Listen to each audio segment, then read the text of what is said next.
আরও থাকছে জুলাই গণহত্যার বিচার, সাবেক মন্ত্রী আমলা সহ ৩৯ আসামি ট্রাইব্যুনালে।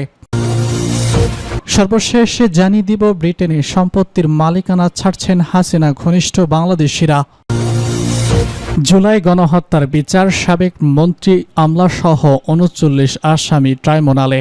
গত বছরের জুলাই আগস্টে সংঘটিত গণহত্যার ঘটনায় মানবতা বিরোধী অপরাধের পৃথক ৭ মামলায় ভারতে পালিয়ে যাওয়া সাবেক প্রধানমন্ত্রী শেখ হাসিনার সরকারের মন্ত্রী আনিসুল হক, দীপু মনি, আমির হোসেন আমু, বেসামরিক শিল্প ও নিয়োগ উপদেষ্টা সালমান এফ রহমান, জুনায়েদ আহমেদ পলক সহ মোট ৩৯ জনকে আন্তর্জাতিক অপরাধ ট্রাইব্যুনালে হাজির করা হয়েছে।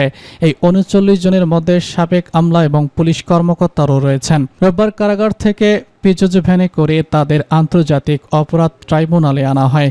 আন্তর্জাতিক অপরাধ ট্রাইব্যুনালের বিচার চেয়ারম্যান সভাপতি মোহাম্মদ গোলাম মর্তজা মজুমদারের নেতৃত্বাধীন ট্রাইব্যুনাল ১-এ এসব মামলার শুনানি অনুষ্ঠিত হবে। এর আগে গত ১৮ ফেব্রুয়ারি এই ৩৯ জন সহ মোট ৪৫ জনের বিরুদ্ধে তদন্ত শেষ করতে নির্দেশ দেন ট্রাইব্যুনাল। সেদিন জুলাই আগস্টে গণহত্যার ঘটনায় মানবতা বিরোধী অপরাধের মামলায় আনিসুল হক, সালমান এফ রহমান, জুনায়েদ আহমেদ পলক সহ মোট ১৬ জনকে আন্তর্জাতিক অপরাধ ট্রাইব্যুনালে হাজির করা হয়। অন্য আসামিরা হলেন আওয়ামী লীগ সরকারের মন্ত্রী ফারুক খান, দীপু মনি, আব্দুর রাজ্জাক, শাহজাহান খান, কামাল আহমেদ মজুমদার, গোলাম দস্তগীর গাজী, আমির হোসেন আমু, কামরুল ইসলাম, সাবেক উপদেষ্টা তৌহিদ ইলাহি চৌধুরী, ওয়ার্কার্স পার্টির সভাপতি রাশেদ খান মেনন, জাসদ সভাপতি আনিসুল হক ইনু, সাবেক বিচারপতি শামসুদ্দিন চৌধুরী মানিক এবং সাবেক রাষ্ট্রপতি সচিব জাহাঙ্গীর আলম। গত বছরের ৭ই ডিসেম্বর জুলাই আগস্টের গণহত্যার ঘটনায় মানবতা বিরোধী অপরাধের অভিযোগে দায়ের করা ২ মামলায় শেখ হাসিনা, ওবায়দুল কাদের সহ ৪৬ জনের বিরুদ্ধে তদন্ত ২ মাসের মধ্যে শেষ করার নির্দেশ দিয়েছে ট্রাইব্যুনাল। বৈষম্য বিরোধী ছাত্র আন্দোলনের নিরস্ত্র ছাত্র জনতার উপর গুলি হত্যার নির্দেশদাতা ও পরিকল্পনাকারী হিসেবে সাবেক প্রধানমন্ত্রী শেখ হাসিনা সহ অভিযুক্তদের বিরুদ্ধে আন্তর্জাতিক অপরাধ ট্রাইব্যুনালে বিচার চলছে। ছাত্র জনতার আন্দোলন ঠেকাতে আওয়ামী লীগ সরকার নির্বিচারে হত্যা চালায়। ছাত্র জনতার আন্দোলনের মধ্যে ৫ই আগস্ট শেখ হাসিনা সরকারের ১৫ বছরের শাসনামলে অবসান হয়। এরপর শান্তিতে নোবেল বিজয়ী ডাক্তার মোহাম্মদ ইউনূসের নেতৃত্বে অন্তর্বর্তী সরকার দেশ পরিচালনার দায়িত্ব নিলে জুলাই আগস্টের গণহত্যার বিচার করার সিদ্ধান্ত নেন। ব্রিটেনের সম্পত্তির মালিকানা ছাড়ছেন হাসিনা ঘনিষ্ঠ বাংলাদেশিরা। আওয়ামী লীগ স্বৈরাচারী শেখ হাসিনা সরকারের পতন ঘটাতে যখন ছাত্রদলের নেতৃত্বে আন্দোলন চূড়ান্ত রূপ নেয়, তখন নিরাপত্তা বাহিনীর গুলিতে শত শত বিক্ষোভকারীরা প্রাণ হারায়। প্রায় ১ বছর হতে চলল ভারতে পালিয়ে যাওয়ার সাবেক এই স্বৈরা শাসক নির্বাসনে। ছাত্র জনতার অভ্যুত্থানের পর গঠিত অন্তর্বর্তী সরকারকে এমন বিভাজনের রাজনীতি এবং অর্থনৈতিক সংকটের জটিল বাস্তবতা সামাল দিতে লড়তে হচ্ছে।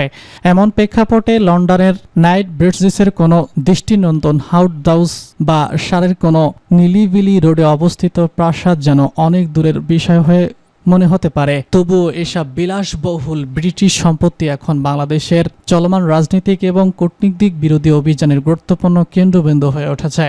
দুদকের তদন্তকারীরা অনুসন্ধান করছেন কিভাবে শেখ হাসিনার সরকারের সময় প্রভাবশালী ও রাজনৈতিকভাবে সংযুক্ত ব্যক্তিরা ক্ষমতায় অপব্যবহার করে সরকারি চুক্তি ও ব্যাংক খাত থেকে অর্থ লুট করে তা যুক্তরাষ্ট্রের সম্পত্তিতে বিনিয়োগ করেছেন।